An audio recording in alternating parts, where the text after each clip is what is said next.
মুসারেফ, যেহেতু তুমি অন্যকে সাথে নিতে চাও, আমি আল্লাহ রাব্বুল আলামিন শুধুমাত্র তোমার সাথী সাহাবী হিসাবে দেব না, বরং আমি আল্লাহ রাব্বুল আলামিন তার মানোন্নয়ন করে দিলাম।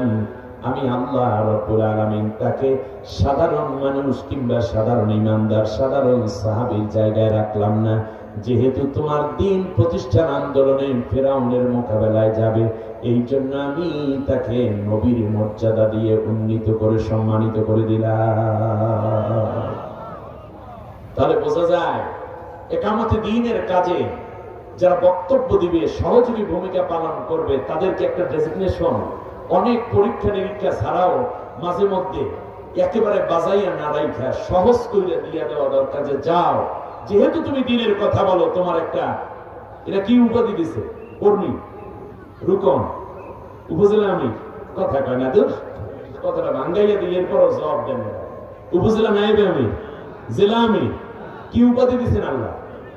নবী। চিন্তা করা যায়, আল্লাহ কিন্তু কৃপণতা করেনি। যেহেতু মুসার সাথী হবে, ময়দানে ভূমিকা পালন করে, তোমার সহযোগী হবে, এই জন্য আমি আল্লাহ রাব্বুল আলামিন তার মর্যাদা তোমার পরপর, তুমি রাসূল, ও হবে নবী। আল্লাহ কত উদার, সুবহানাল্লাহ বলবেন না?